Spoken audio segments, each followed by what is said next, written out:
အိမ်တော်တစ်ခုခိုင်ခန့်ဖို့ရန်အတွက်သင်ရှောင်ရမယ့်အရာရှိတယ်အဲ့ဒါကဘာလဲဆိုတော့လွယ်လေးနဲ့ပြောရမယ်ဆိုရင်နငယ်6လုံးကိုရှောင်ရမယ်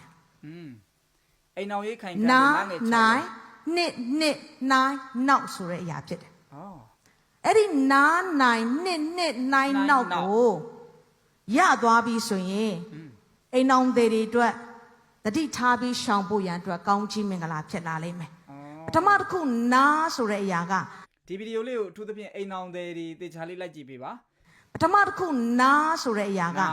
နားလည်မှုမပေးနိုင်ခြင်းတွေကိုရှောင်ရမယ်အဲ့ဒါလေအိမ်တော်တစ်ခုကိုတီထောင်တဲ့အခါမှာငါမှန်တယ်ငါလောက်တာဟုတ်တယ်ငါပြောတာပဲဖြစ်ရမယ်ငါသဘောငါစိတ်ဆိုတဲ့အရာနဲ့ဖြစ်လာပြီဆိုရင်အပေးယူမတည့်တော့ဘူးဆိုရင်အဲ့ဒီအိမ်တော်ကပြိုကွဲဖို့အရန်လွယ်တယ်ငွေကြေးပိုင်းဆိုင်ရာမှာပဲဖြစ်ဖြစ်လူမှုရေးပိုင်းဆိုင်ရာမှာပဲဖြစ်ဖြစ်အတိုင်းဝိုင်းကြားမှာပဲဖြစ်ဖြစ်တယောက်နဲ့တယောက်နားလည်မှုရှိရတယ်ဒါကြောင့်အိမ်တော်ရေးတာ၍ခိုင်မြဲခြင်းနဲ့ဆိုရင်တယောက်နဲ့တယောက်နားလည်မှုပေးထပ်ဖို့ရန်အတွက်အဖက်ဖက်မှာလိုအပ်ပါတယ်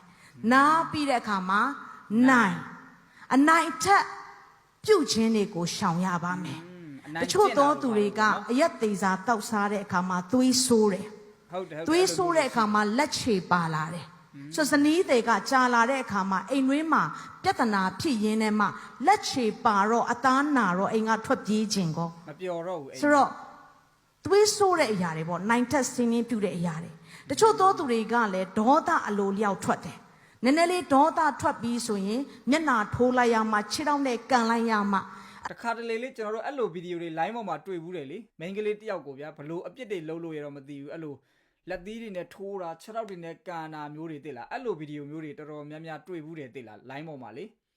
ဘာအပြစ်ပဲလုပ်လို့အဲ့လိုမျိုးမိန်းကလေးတယောက်ကိုလက်ပါတာမျိုးရတော့မလုံးတင်ဘူးလို့ကျွန်တော်လည်းမြင်နေသိလားအဲ့လိုမှမဟုတ်ဘူးဆိုရင်နံရံကိုလက်သီးနဲ့ထိုးလိုက်ရမှခြေနဲ့တက်တဲ့အမျိုးသားအမျိုးသမီးတွေရှိပါတယ်အဲ့ဒီအတွက်ကြောင့်မလို့အဲ့လိုပြဿနာဖြစ်ပြီးဆိုရင်အကောင်းဆုံးကတော့တိတ်ဆိတ်စွာနေလိုက်တာအကောင်းဆုံးပဲဘလောက်ပဲကိုမှန်နေပါစေပြဿနာကိုမဖြေရှင်းဘဲနဲ့တိတ်ဆိတ်နေလိုက်ပြီးတယောက်နဲ့တယောက်အေးသွားပြီးဆိုမှအဲ့ဒီပြဿနာရဲ့အရင်းမြစ်ကိုနားလည်အောင်ရှင်းပြတတ်ဖို့ရန်အတွက်လိုအပ်ပါတယ်ဒါကြောင့်အနိုင်ထက်ပြုတ်ခြင်းအနိုင်ထက်စီးနှင်းမှုလက်ချေပါခြင်းတွေကိုရှောင်ရပါတယ်နားနိုင်နောက်နှစ်ကပါလဲဆိုတော့နှစ်ဖက်မိဘဖြစ်တယ်ဆိုကျွန်တော်တို့အိမ်အောင်တစ်ခုကိုတီထောင်ပြီးဆိုရင်သူ့ဘက်နဲ့ကိုယ်ဘက်မိဘတွေရှိပါတယ်ဒါကငါသားဇနီးတွေကိုနေယူတဲ့အခါကျရင်နိုင်အောင်ဖိထားနော်နှုတ်မဟုတ်ရင်နေ့ဇနီးတွေကနေ့ကိုအနိုင်ကျင့်လိမ့်မယ်